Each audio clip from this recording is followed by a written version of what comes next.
우연히 다시 첫사랑을 만나게 된다. 어떤 면에서는 삶의 새로운 활력소가 될 수 있을지 모르겠지만 가정이 있는 경우에는 이게 외도라는 이름으로 분명히 자리 잡기도 합니다. 외도나 바람과 관련된 속설 중에서 이런 얘기가 있어요. 여자는 남자의 바람을 용서해도 남자는 여자의 바람을 용서 못한다. 옛날엔 그래. 예, 옛날에 이런 속설이 있었는데 자, 이 말에 대해서 신세계 출연자들의 생각이 좀 궁금해요. 요즘은 안 그럴 거예요.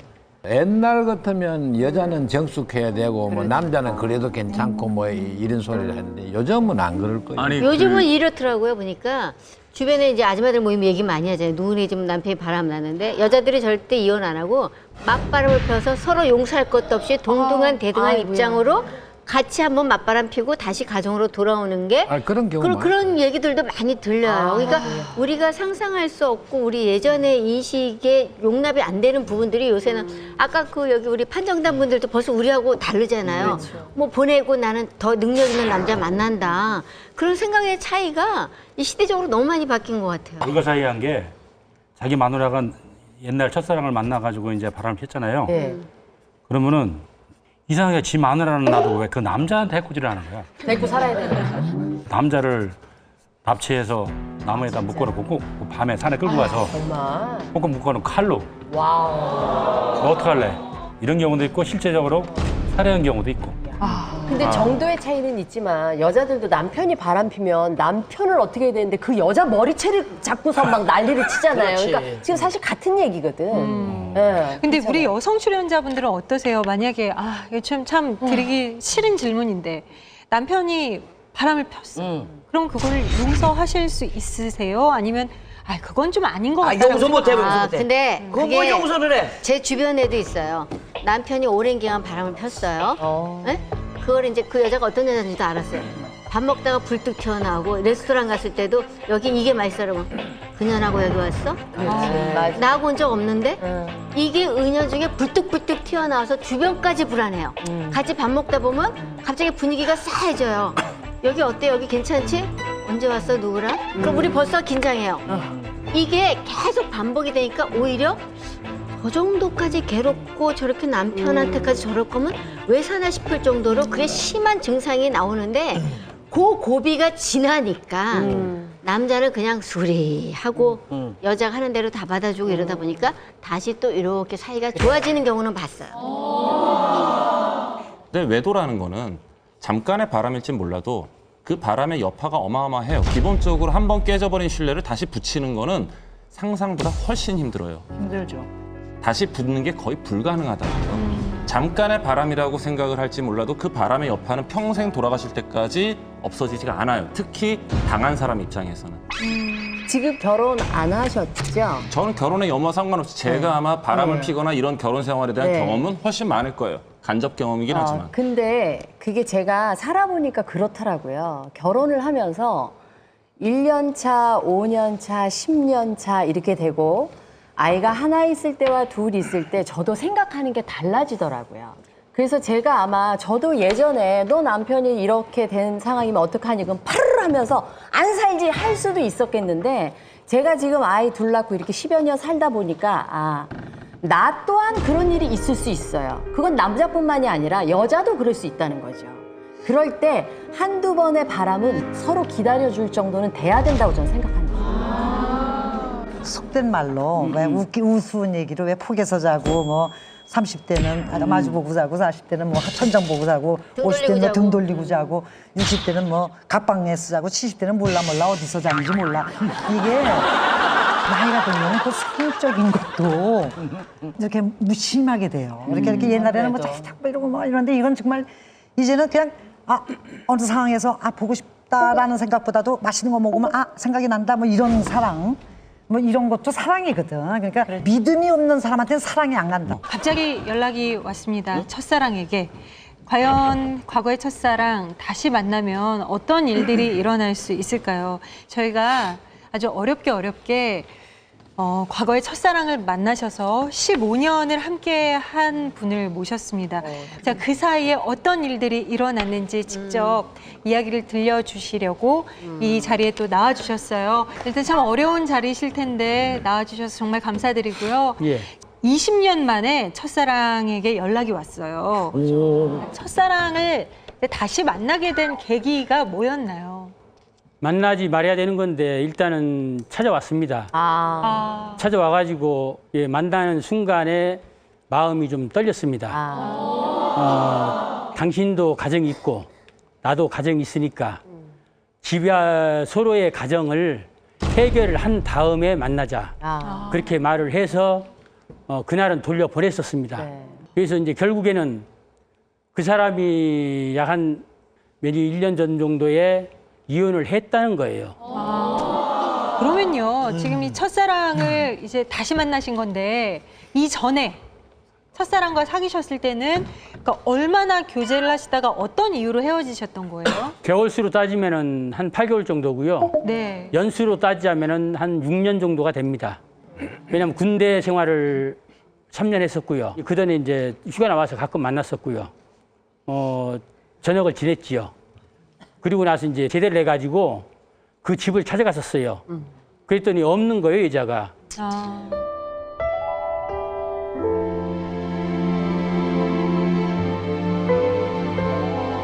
결정적으로 그 첫사랑하고 살게 된. 이렇게 살게 된 동기가 있으실 거 아니에요? 그때 당시에 뉘앙스적으로 네. 좋은 선물 하나 줄 수 있다. 직감적으로 그렇다라면 애밖에 더 있겠느냐. 그 생각이 떠올랐습니다. 그래서 같이 그냥 그때부터 같이 사시게 된 거예요. 예. 그 직감적으로 생각할 때에 내 자식이 틀림없구나. 이렇게 믿고 넘어왔습니다. 그러면은 그 아드님을 실제로 안 만나보셨나요? 그전에는 못 만났었고요. 제대하고 나서 미국으로 유학을 가게 됩니다. 하버드대로. 저 같은 경우는 꿈도 못 꾸는 하버드대를 가는 거예요.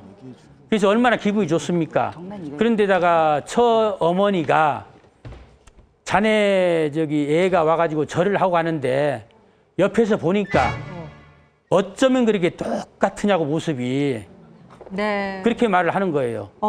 지금 선생님 같은 경우에는 살고 있던 보험 부인에게 그야말로 속은 것이죠. 그러고 15년간을 사셨습니다. 근데 결과적으로 또 아픈 상처를 받으셨고요. 20년 만에 첫사랑에게 연락이 왔어요. 그런데 둘 사이에 이제 아들이 있다는 그런 뉘앙스를 이렇게 내보이면서 그 아들이 지금 미국에 유학을 가 있는데 학비를 좀 대달라라는 이유를 대면서 지금까지 생활비를 대주셨다고 합니다. 그 당시에 뭐라고 하면서 아들의 학비를 달라고 하던가요? 요구를 했나? 예. 미국 하버드대 경영학과를 다니는데 거기서 박사학위를 받게 됩니다. 그리고 두 번째는 그 하버드대 대학원을 다니는데 정치외교학 박사학위를 받게 되고요. 그리고 그 뒤는 영국 캠브리지대에서 공학 박사학위를 받습니다. 그다음에 다시 이 하버드대로 돌아와서 물리학 박사를 받습니다. 아니 실제로 받았나요? 아니면 그 사람들이 만든 스토리인가요? 미국 문지방만 갔다 왔고 하버드대 문지방 간 적은 없습니다.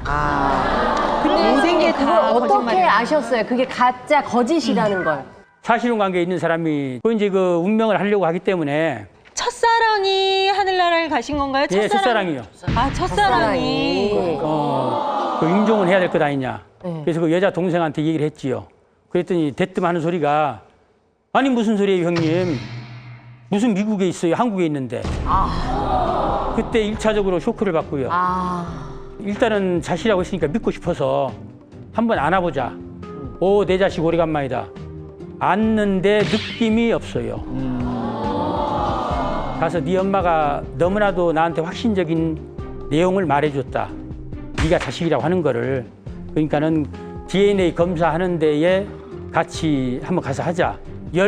한 두세 개 정도의 항목이 있던데 거기에서 3개 항목만 틀리면은 재검사할 그 여지가 있는데 근데 5개 항목이 틀립니다. 그러니까 아닌 게 100%인 거네요. 그렇습니다. 가가지고 물어봤어요, 그래? 그래서 그 침대에 누워 있을 때 얘기를 했습니다. 당신 나한테 할 말이 있을 것 같은데 얘기해라. 고개를 흔들면서 없다는 거예요. 눈을 지그시 감고 그냥 가는 거예요. 눈물만 흘리고. 참. 그러면은 지금에 있는 아들은 지금 첫사랑의 남편의 아이란 얘기네요. 예, 그렇습니다. 그거를 마치 선생님이 아이처럼 속여서 유학비도 받고 생활비도 받고 8억 8,500 정도 됩니다. 그러니까 그 돈은 그거는 어디다 생활비로 쓰는 썼다라기보다는 예. 그 전자에 살아오면서 한 거진 그 30여 년 동안 살아오면서 동네에 대추나무에 연 걸리듯이 빚이 걸렸던 겁니다. 그거 빚잔치 한 겁니다.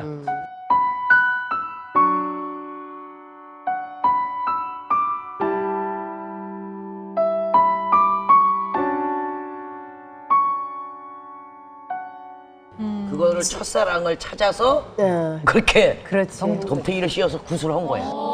그렇군요. 참 저희들이 듣기 안타까운 사연들의 인생을 이렇게 쭉 걸어오셨는데요. 예. 어려운 이야기 이렇게 솔직하게 다 해주셔서 정말 감사드립니다. 예. 네, 말씀 잘 들었습니다. 고맙습니다.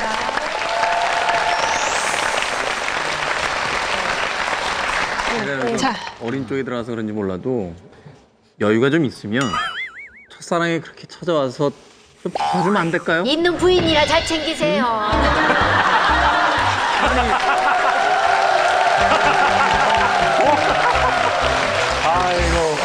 일단 신세계 가족이라 좀 챙겨요. 옛날 여자가 갑자기 연락이 올 때는 조심해야 돼요. 좋아가지고 그냥 무조건 나가서 만났다가 괜히 그 정한문 줬다가 그 우리말로 헛겨가지고 진짜. 돈을 목적은 돈인데 이 돈 빼내는 방법이 가장 좋은 게 그 남자의 직장 찾아가는 거. 그건 돈 한 줌 못 빼게. 특히 무슨 저 뭐 공무원들 그 직책점 있고 신분증 있고 남들 존경받는 직장 있는 사람들 여자가 찾아오면요 돈 달라는 대로 줘야 돼. 어떻게 해야 돼? 그래갖고 결국은 그것도 못 견디다가 자살하는 사람도 아이고야. 진짜 신 교수님 이야기를 정말 많은 사람들이 좀 새겨 들어야 될 것 같아요. 남자들이 세게 들어요. 자, 지금 이 사연 속의 아내께서 첫사랑에 다시 빠진 남편을 만약 이제 보내준다라고 하면은 이거는 이제 이혼인 거잖아요. 그러면은 남편의 이런 일방적인 변심으로 이혼을 하게 될 경우에 양육권, 위자료 문제는 또 어떻게 될까 궁금해요, 장 변호사님. 이렇게 되면은 이제 남편 쪽이 혼인 파탄의 원인을 제공한 쪽이 되죠. 그런 경우를 이제 유책 배우자라고 합니다. 그래서 이제 혼인 파탄의 원인을 제공한 쪽에서 위자료를 물어줄 책임이 있죠. 소송으로 가게 되면 그렇다는 얘기입니다. 소송으로 가게 되면 이제 남편이 위자료를 얼마간 물어줘야 될 거고요. 위자료 액수는 재산에 따라서 재산을 정도를 감안을 해서 아무것도 없으면 뭐 물어줄 것도 없잖아요. 그래도 뭐 받아내지 못할 뿐이지 판결은 받을 수 있죠. 최소한 2, 3천만 원 정도는 위자료를 인정을 받을 수는 있지만 실제로 받아오느냐는 다른 문제긴 하죠. 아이들 양육권 문제는 누가 유책 배우자냐는 별로 고려되지 않습니다. 아이한테 누가 더 좋은 부모가 될 수 있느냐 이게 가장 최우선 고려되는 사안입니다. 그런데 이제 이 사안에서 아버지가 양육자로 될 가능성은 높아 보이잖아요. 왜냐하면 아버지는 지금 다른 여자와 지금 재혼을 하겠다는 거잖아요. 그렇다 그러면은 이제 아이들한테 이혼과 재혼 과정에서 더 그 충격이 있을 수 있기 때문에 그런 경우에 법원은 그 재혼을 고려하지 않는 쪽에 아이들의 안정을 위해서 양육권을 먼저 인정하는 그런 경향이 있습니다. 네. 지금 이 사건 같은 경우에 이건 간통죄는 성립이 안 되는 거잖아요. 그렇죠. 그렇죠? 그럴 만한 단서가 없죠, 지금. 네. 네. 그러면은 혹시 여자가 너무 억울해서 내가 뭔가 이렇게 좀 법적으로 제재를 가하고 싶다. 그럼 네. 법적인 뭔가 근거가 있나요, 혹시? 그러니까 형사 고소를 하기는 어렵고요. 이제 민사상 그 손해배상 청구를 하는 거고 방금 말씀드린 위자료가 이제 그 남편에 대해서 위자료 청구를 할 수 있고 남편의 첫사랑에게도 위자료 청구는 가능합니다. 아, 그래요? 이렇게 첫사랑이나 옛사랑을 만나서 이혼을 하는 경우는 합의 이혼이 맞나요? 아니면 이혼 소송까지 가는 게 맞나요? 다 다르겠죠. 그러나 제가 말씀드리고 싶은 것은 이혼을 불가피하게 한다면 합의로 하십시오. 합의로. 쉽게 생각하시는 것 같아요, 소송을. 근데 이혼 소송은 정말로 정말로 피해야 되는 거고요. 어쩔 수 없이 하게 된다면은 싸워야 되는데 만신창이가 될 각오로 하고 싸우셔야 됩니다. 아이고야. 정말로 물고 뜯고 헐뜯고 상대방이 죽일 놈이다. 저 여자는 몹쓸 여자다. 이렇게 만들어야 되는 거예요. 소송에서는. 소송이 들어가면. 근데 그렇게 되면 2차 피해가 발생해요. 아이들 법정 왔다 갔다 해야 되죠. 엄청난 피해가 발생합니다. 그래서 이혼이 불가피하다면 합의 이혼하셔라. 좀 양보해서 합의 이혼하셔라. 소송하면 오래 걸리죠. 기간도 뭐 한정이 없습니다. 상대방이 다투기 시작하면 저는 제가 제일 길게 해본 건 1심만 2년 반을 해본 게 있어요. 1심만. 1심만. 그러면 1심이 그렇게 2년 반에서 끝났는데 또 항소를 해요? 그럼 고등법원, 대법원 그러다가 그냥 살았어. 그럴 수도 있고 아니면 늦어버릴 수도 있어요. 너무 길다. 정말 영원한 사랑을 맹세한 남녀 간의 결혼 참 잘 지내면 좋은데 지금 이 살해자의 경우에는 그 남편이 갑자기 지난 첫사랑을 찾아서 떠나간다라는 이야기를 하고 있습니다. 자, 아내의 경우에선 정말 이건 억장이 무너져 내리는 일이 아닐 수 없는데요. 근데 이런 경우에 참 이혼이라는 극단적인 어떤 방법보다 혹시 더 이상 관계를 악화시키지 않고 좀 원만하게 해결할 수 있는 방안은 없을까? 그 부분에 대해서 전문가와 함께 이야기를 나눠보려고 합니다. 네. 배정원 부부상담 전문가 모셨습니다. 어서 오세요. 지금 이 살해자의 경우에는 말이죠. 네. 이 첫사랑이라는 여성분께서 이제 2번의 이혼을 경험하고 이 살해자의 남편을 다시 찾아오셨습니다. 네. 근데 이렇게 첫사랑을 찾아서 이제 되돌아오는 그 여성의 심리는 어떤 건가요? 글쎄요, 대개의 경우에 여자는 사실 굉장히 현실적인 존재라고 얘기를 하거든요. 그래서 여자가 지금 행복하면 첫사랑을 찾아가지 않죠. 거의 자기가 불행한 일이 생겼을 때 뭔가를 바랄 때 찾아가는 경우가 많은 것 같고요.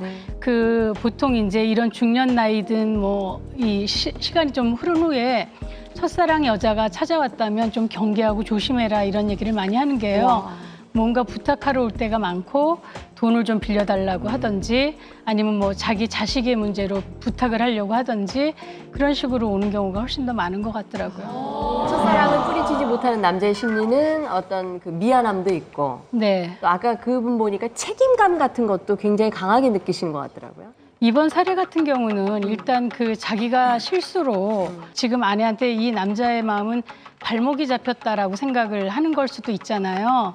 아마 그런 어떤 보상 심리 그리고 또 그 여자가 뭐 그 2번의 이혼을 당신 때문에 했다고 하니까 굉장히 자기가 특별한 것처럼 느껴지기도 하고 또 뭐 만난 지 한 달밖에 안 되니까 굉장히 열정의 상태로 돌아가기도 했고 그 여자가 분명히 아내보다는 이 남자의 얘기를 다정하고 친절하게 들을 거라고 생각을 해요. 지금 현재로는. 남편이 첫사랑한테 이미 마음이 가 있어요. 네. 그리고 이 두 분은 지금 결혼 생활에 사랑이 없이 이렇게 유지를 하려고 하잖아요. 이런 부부들이 많나요? 사례적으로 봤을 때? 바깥에서 부부고 안에 들어가면 남나는 사람들이 꽤 많죠. 그래서 잃을 게 많은 부부들, 안정적이고 뭐 가진 게 많고 이런 부부들은 굉장히 그런 경우가 많고요. 또 그렇지 않은 보통의 부부도 왜 서로 사랑을 회복하기 위해서 애쓰지는 않으면서 왜 상대의 불행을 그냥 왜 이렇게 유령처럼 무관심하게 보는 경우도 꽤 많은 것 같습니다. 뭐 시련도 있고 또 여러 가지 어려움을 겪는 부부들 참 많이 계실 거예요. 부부간에 지금 식어 있는 애정 전선이다라면 이 불씨를 좀 되살릴 수 있는 방법 어떤 게 있을까요? 그 부부간에 사랑해서 만났던 부부라면요. 조그만 사랑이라도 남아있다면 불씨는 살릴 수 있을 거라고 생각을 해요. 하지만 그 불씨가 내가 20대에 그 남자와 그 여자를 만났을 때 그 열기의 불씨라고 생각을 하고 기대를 한다면 그거는 아마 어려울지도 모르죠. 그러니까 사랑이라는 건 그렇게 생각하거든요. 우리가 보통 그 사람을 보면 가슴이 뛰고 짜릿짜릿하고 흥분되는 그 상태를 사랑이라고 해서 얘기를 하지만 사실은 그건 사랑이라기보다는 열정에 빠진 상태라고 생각을 하고요.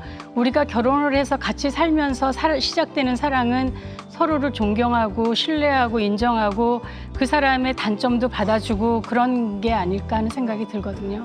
그러면 마지막으로 네. 많은 부부들을 상담해 주셨잖아요. 이 네. 살해자분한테 조언을 해주신다면 네. 좀 어떻게 하는 게 좋고 또 아들이 있잖아요. 아들을 위해서 어떤 선택을 하는 게 좋을까요? 부인께는요.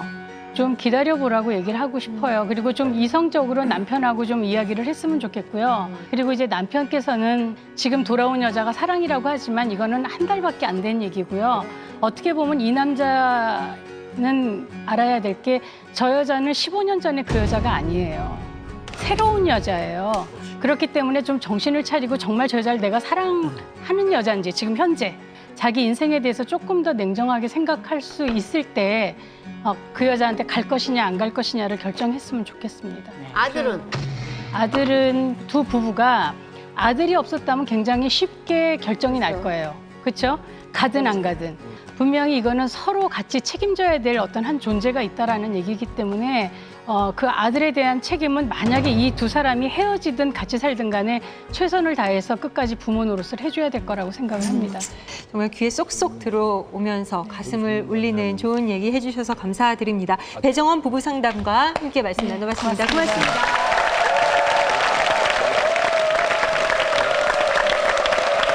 인생 고민 해결쇼 신세계, 오늘의 고민은 이거였습니다.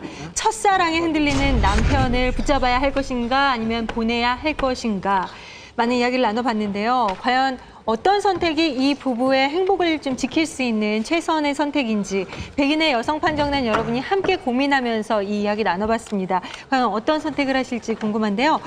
붙잡는 게 맞다 라고 생각하시면 파란색 판, 그리고 보내주는 게 맞다라고 생각하시면 빨간색 판을 들어주시면 되겠습니다. 자, 여러분의 선택 들어주세요.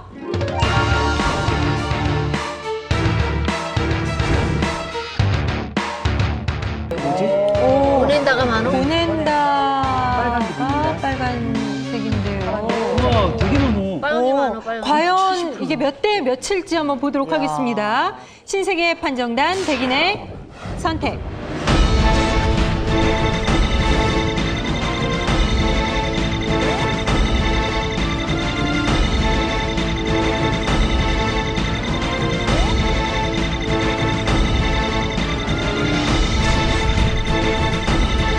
정말 몇 대 몇일까요? 부장님입니다.